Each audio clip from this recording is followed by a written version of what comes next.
Hell, One Step at a Time by Jordan Peterson, August 31st, 2020. In 1991, the American historian Christopher Browning wrote a book called Ordinary Men, Reserve Police Battalion 101 and the Final Solution in Poland about the Order Police Reserve Unit 101. The book detailed in a very psychologically plausible manner the terrible transformation of conventional and essentially well-socialized working men, most with families, into killers capable of taking naked pregnant women into the Polish countryside and executing them with a pistol shot to the back of the head. Such a book is best read with caution, and more importantly, with that caution firmly in mind, read as a potential perpetrator rather than as a hypothetical victim or, worse, hero. The men of Police Battalion 101 were tasked with mopping up after the Nazis had marched through and subdued Poland. Their commander, Major Wilhelm Trapp, was by all accounts a decent man considering the times. Furthermore, the men in the battalion were all middle-aged citizens of Hamburg with no military experience, drafted but found ineligible for regular duty, who had matured prior to the intense propagandizing of young people typifying the Hitler Youth. They were not abnormally cruel, nor were they, in the main, ardent anti-Semites. No simple explanations, sadism, prejudice, were going to suffice, as Browning attempted to account for their behavior. Within the unit were a few professionally trained SS men, cruel and psychopathic, who tended to regard their commander Trapp as weak, unmilitary, and prone to interfere inappropriately in the duties of his officers. A few others were reservists rather than career policemen. The majority, however, were working-class men of the less professionalized sort, warehouse and construction workers, machine operators, waiters, and seamen among others. They averaged almost 40 years in age, too old for general conscription. They weren't even particularly likely to be Nazi Party members, about 25%. As Browning points out, these men would not seem to have been a very promising group from which to recruit mass murderers on behalf of the Nazi vision of a racial utopia free of Jews. Some of them, after being informed to a certain degree of the intensity of what they might be required to do in a now subdued country, asked to be released from their work and placed elsewhere, and the option to leave appears to have been offered to them by their commander. Indeed, Browning even recounts the story of a police officer who requested and was granted his release, and who obtained a promotion on his return to Germany. Nonetheless, only 12 men in the 500-man-strong battalion would choose to withdraw as they learned the true nature of the jobs. Furthermore, by all accounts, the majority of them would suffer terribly as they transformed themselves into the monsters they would soon become. Ordinary Men is horrifying not least because of its graphic accounts of the actions undertaken by the now policemen once transported to Poland. But what makes it truly terrible is its aforementioned psychological plausibility. These men were indeed ordinary. They weren't following orders under threat of punishment. With this firmly in mind, Browning confronts and articulates the moral conundrums associated with the study of history. It is all too tempting, and also something that provides a certain degree of naive psychological security, to read the past and to cast the villains as all villainous and the heroes as all virtuous. But that's propaganda, not history. Even in the literary world, the work of quality presents the ever-present moral battle, not as raging between purely evil states and good, or purely evil people and good, but as a consequence of the complex and paradoxical forces of good and evil, working themselves out in terrible conflict within each soul, between individuals, and in the battle between states. This is not to say that darker forces do not sometimes dominate at one or more of these levels. I'm not equating the Axis powers with the Allies, or the Soviet or Maoist communists with the Free West. but the temptation toward deceit, arrogance, resentment, ideological possession, and the projection of all evil onto something conveniently other than a combination of self, compatriot, family, and state is dangerously alluring. At the very least, it interferes with the kind of introspection that might produce genuine moral progress, which is something still required, no matter how good the current state, on the part of individual and society alike. The Order Police were placed under the auspices of 4 special mobile units of the SS known as Einsatzgruppen, described by Browning as, quote, the thin cutting edge of German units that became involved in political and racial mass murder in Russia and elsewhere. In 1941, after the staggering initial successes of the Nazi Blitzkrieg, Hitler ordered an intensification of the pacification program behind advancing German lines, part of his desire to create a permanent, quote, Garden of Eden for the Aryan race east of Germany. The actions of Battalion 101 were to be part of that program, which involved, in Hitler's own words, quote, shooting anyone who even looks askance at us. The fundamental problem facing the giant bureaucracies overseeing the final solution was transport. The massive camps, equipped for mass murder, mostly in the form of poison gas, were set up in 1941 at Auschwitz, Chelmno, Birkenau, as well as Sobibor and Treblinka a bit later. This raised the joint problems of staffing these enormous institutions, as well as moving those destined for work and death to the camps. There were 2 million Jews under the general government command in what was once Poland, and 300,000 in the Lublin district alone. Himmler himself provided no resources to implement these programs. The man charged with a leading role in the Polish extermination project, Austrian Idilo Globoknik, was therefore forced to raise private armies to undertake the task himself. He buttressed his thin quasi-professional resources with the Tranikis, non-Polish auxiliaries drawn primarily from the Ukrainian, Latvian, and Lithuanian POWs who were screened for anti-communism, offered a reprieve from starvation, and promised that they would not be sent as front-line combatants against the Soviets. It was into this milieu, replete with an oversupply of Jewish transportees brought in from other areas to replace those who had already been deported, that the men of Battalion 101 arrived in Lublin. Their orders indicated that they would be performing guard duty. As Browning points out, quote, there is no indication whatsoever that even the officers suspected the true nature of the duties that awaited them. The battalion men began by collecting Jews in smaller settlements and consolidating them in larger camps and ghettos, sometimes using trucks, sometimes on foot.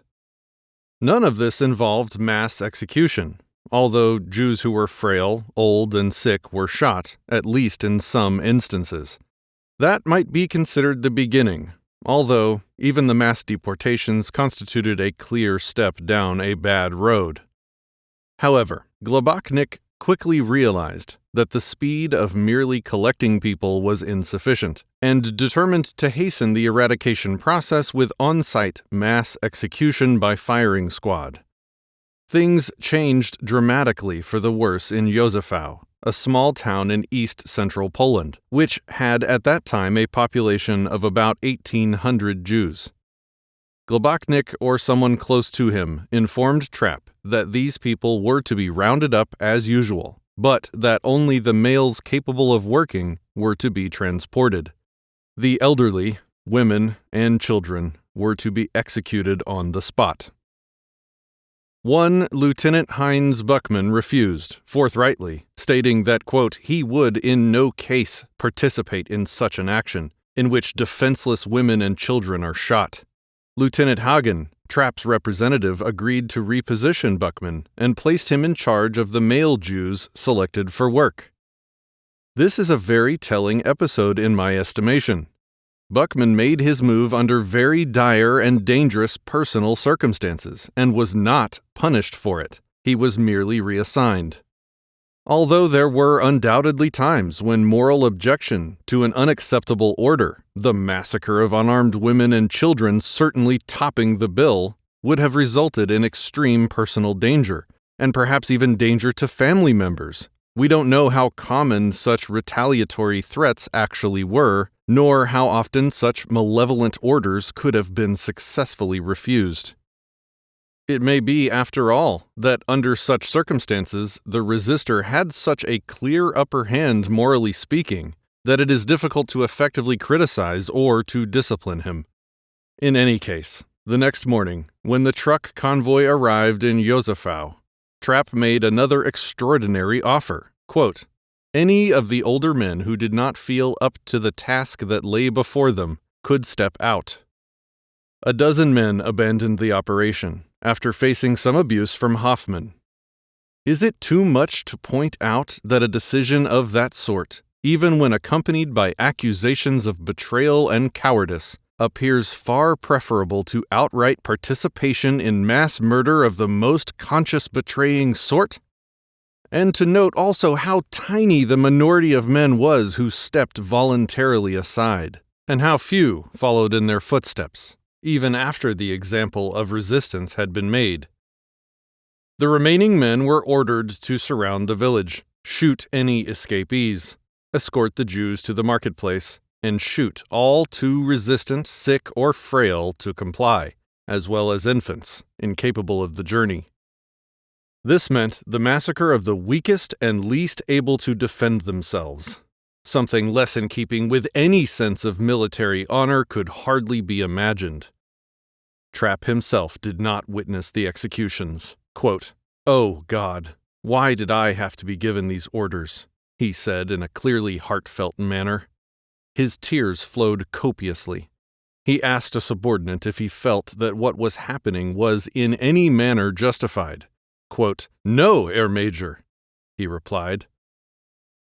Most telling perhaps are the words he stated later to his driver, quote, "If this Jewish business is ever avenged on earth, then have mercy on us Germans."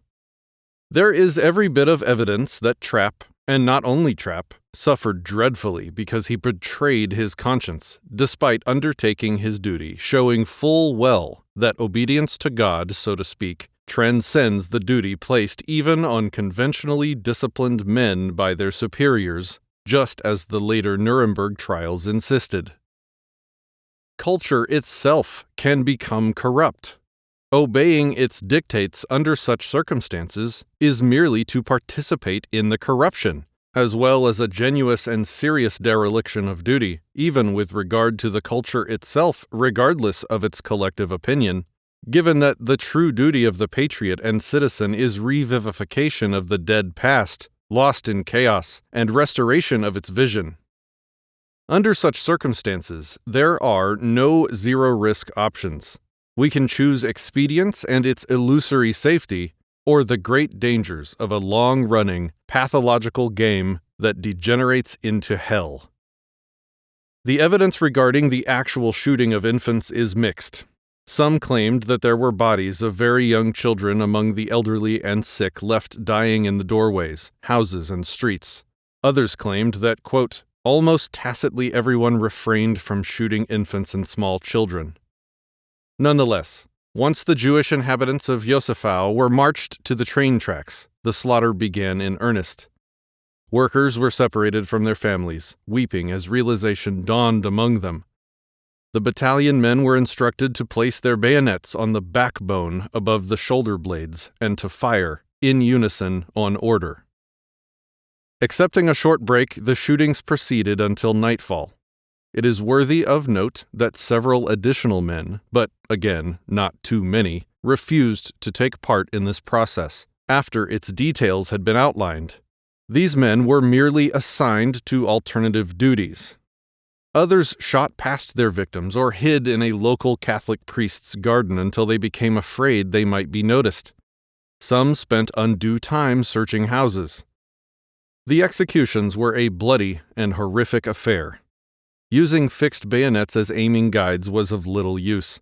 Quote, "Through the point-blank shot that was thus required, the bullet struck the head of the victim at such a trajectory that often the entire skull, or at least the entire rear skull cap, was torn off, and blood, bone splinters, and brains sprayed everywhere and besmirched the shooters. Many additional men, including Lieutenant Hergert, an officer overseeing the operation, simply had to and were allowed to stop. Quote, "I myself took part in some 10 shootings, in which I had to shoot men and women. I simply could not shoot at people anymore, which became apparent to my sergeant, Hergert, because at the end I repeatedly shot past. Other comrades were also relieved sooner or later because they simply could no longer continue." Those who did refuse to partake in the process were showered with epithets, but as one non-participant indicated, quote, "It was in no way the case that those who did not want to or could not carry out the shootings of human beings with their own hands could not keep themselves out of the task. No strict control was being carried out here." And here is an account of the response of several people who did follow orders, at least to some degree.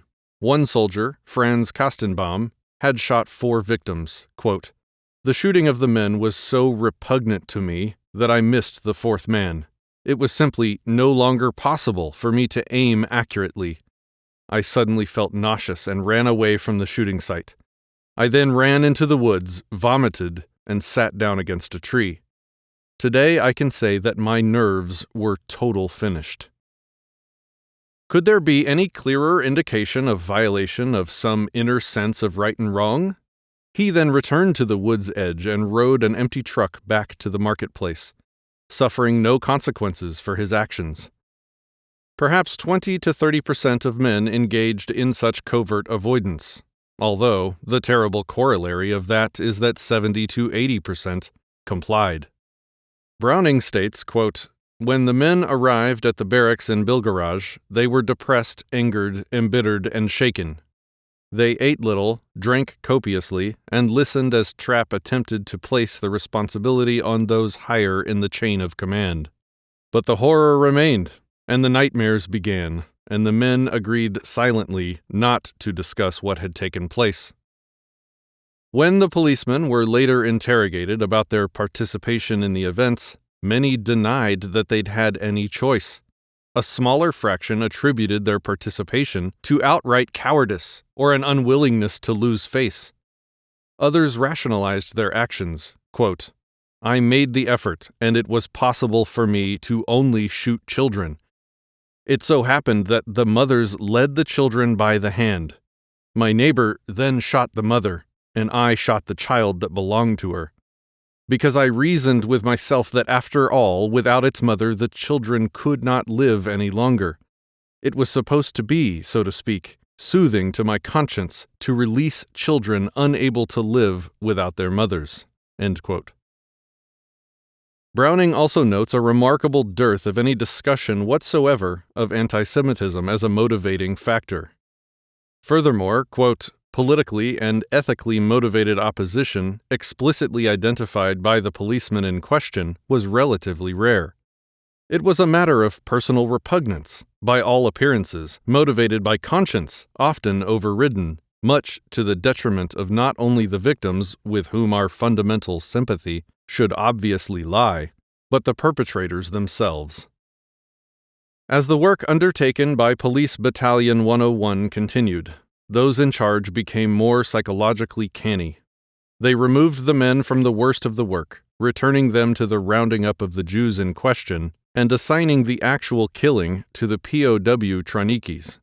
No doubt, by comparison, this was a great relief, allowing at least one step to be placed between the direct action and the inevitable consequences. The next time the battalion men were called upon to act as executioners, the Traniki did the dirtiest of work, drunkenly massacring women and men alike in shallow graves full of water, often after torturing and humiliating their victims, while the battalion men were overjoyed that they were not required to shoot this time. Even the small proportion of policemen who were required to shoot did so firing squad style, and did not have to directly face their victims. Over time, they became increasingly accustomed to the role they were playing in the Nazi actions between Polish lines as agents of massacre. After such training, conducted at the very expense of the souls and the consciences of the men involved, the mere requirement to round up Jews for the death camps seemed very tame indeed, and this took place at towns such as Radzin, Lukau, Parschow, and Miedzierzyce. By this time, the training and the self-deceit and self-betrayal had proceeded to the point where many of the men retained as their cardinal memory the fact that they had to stand at Parschow in a swampy meadow and suffer wet feet. A newly recruited officer, one Captain Wolof, even brought his new bride, 4 months pregnant, to witness the events, specifically at Miedzierzyce, much to the shame and chagrin of the more seasoned men. Frau Wolof, now devoid of the military coat she had been wearing, evident to everyone in her dress, watched the events closely, and the military police were now in the thick of it, packing the transport rail cars, using whips and guns when necessary, and, once the loading had finished, nailing the doors shut. The ratio of deportees to deaths at Miedzierzyce was 10-1, compared to the much more well-known deportations at the Warsaw Ghetto of 50-1.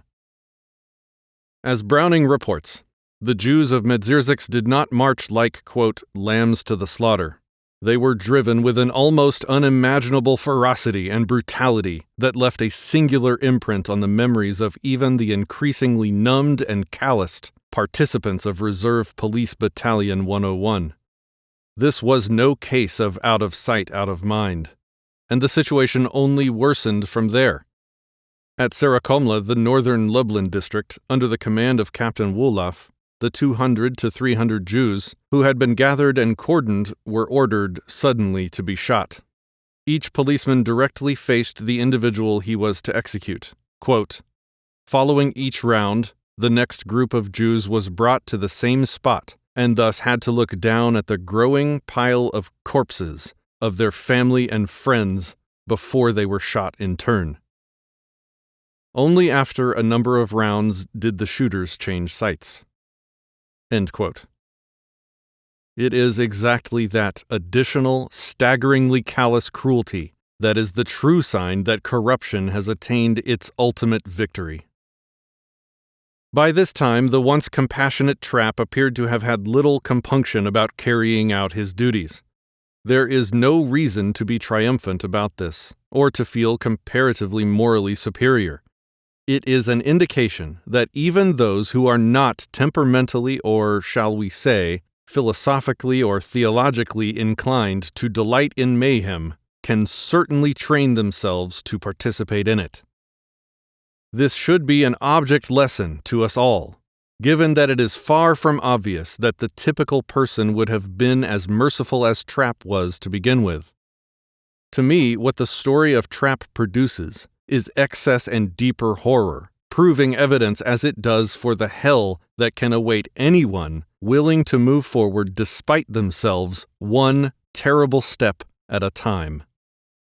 Heinz Buchmann, however, continued with his refusal and, although he was not returned to Germany, he was given jobs that kept him isolated from the carnage, and was, indeed, promoted with some regularity during the remainder of his military career. Some made their disapproval of his actions known through curses and insults, but others followed his example. Was it the desire to cling to some sense of propriety, however residual and rationalized it may have been, that allowed Trapp to tolerate and to protect those unwilling to participate in the ordered destruction? It was not long after this that the gangland style of murdering women and children kneeling or laying face down became standard practice, often after the victims had been stripped to their underclothes in the cold autumn weather. This was following the orders of one officer, of whom a later witness testified, quote, "To my regret, I must say that First Lieutenant Nade gave me the impression that the entire business afforded him a great deal of pleasure." It might be apropos to close this section with some of the most chilling words that Browning penned. In the course of all this, let's call it training, quote, "Many had become numbed, indifferent, and some eager killers. Others limited their participation in the killing process, refraining when they could do so without great cost or inconvenience. Only a minority of nonconformists managed to preserve a beleaguered sense of moral autonomy that emboldened them to employ patterns of behavior and stratagems of evasion that kept them from becoming killers at all." End quote. Indeed, as the slaughter progressed, and when volunteers were called to carry out the necessary actions, there quickly came a time when there were more available than needed, so that many were turned away. How does hell emerge on earth? First, because people act in spite of their conscience, even to their own detriment, even when they know it. Second, because hell arrives step by step, one action of betrayal after another. And it should be remembered that it is very rare for people to stand up against what they know to be wrong, even when the consequences are comparatively very slight. And this is something to deeply consider if you are concerned with leading a moral and careful life. If you don't object when the transgressions against your conscience are comparatively minor, why would you possibly assume that you will not participate when asked to, when things truly get out of hand? This is not to say, as we have noted, that everyone capitulates, and thank God for that. Consider the testimony of one Adolf Bittner, police battalion member, quote, "I must emphasize that from the first days I left no doubt among my comrades that I disapproved of these measures, and never volunteered for them. Thus, on one of the first searches for Jews, one of my comrades clubbed a Jewish woman in my presence, and I hit him in the face. A report was made, and in that way my attitude became known to my superiors. I was never officially punished, but anyone who knows how the system works knows that outside official punishment, there is the possibility for chicanery that more than makes up for punishment. Thus, I was assigned Sunday duties and special watches." End quote. But as Browning points out, no one assigned Bittner to a firing squad for his insubordination. Tyranny grows slowly and asks us to retreat in comparatively tiny steps at a time. But each retreat increases the possibility of the next retreat.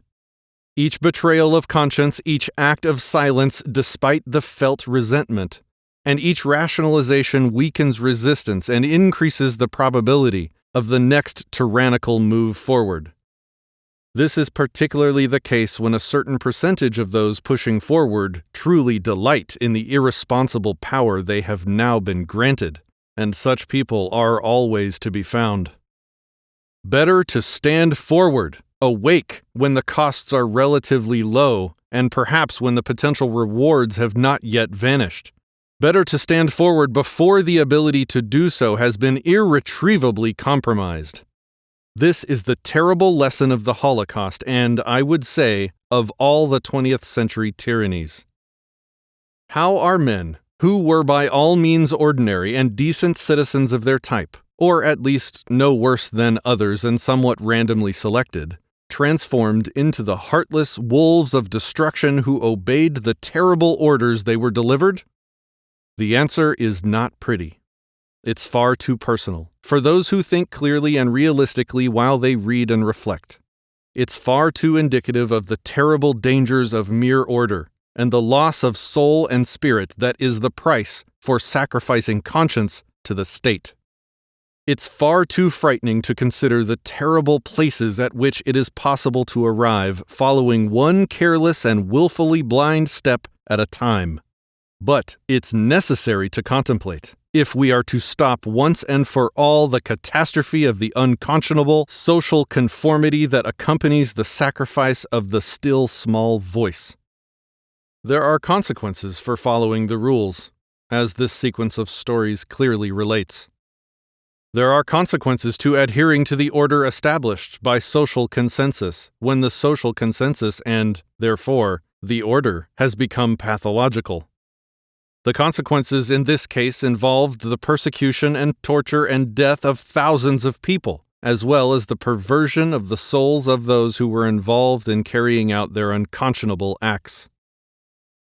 If you decide to stand up and refuse an order, If you do something that others disapprove of but you firmly believe to be correct, you must be in a position to trust yourself. This means that you must have attempted to live an honest, meaningful, productive life, of precisely the sort that might characterize someone else you would be inclined to trust. If you haven't done that, you may not be able to trust yourself when push comes to shove. But if you have acted in an honorable manner so that you are a trustworthy person, it will be your decision to refuse or to act in a manner contrary to public expectation that will help society itself maintain its footing. By doing so, you can be part of the force of truth that stops order itself from becoming corrupt and tyrannical. It has always been so. The sovereign individual, awake and attending to his or her conscience, is the force that prevents the group as the necessary structure guiding normative social relations from becoming blind and deadly. Thanks for listening to this edition of the Book Club, the series where we search out and bring writings of great thinkers that many people don't even realize exist to mainstream platforms and mediums. If you know of a work that would be a great candidate for inclusion in the book club, please contact us and let us know. And if you appreciate this series, please consider supporting the channel at disenthrall.me/support. Thank you.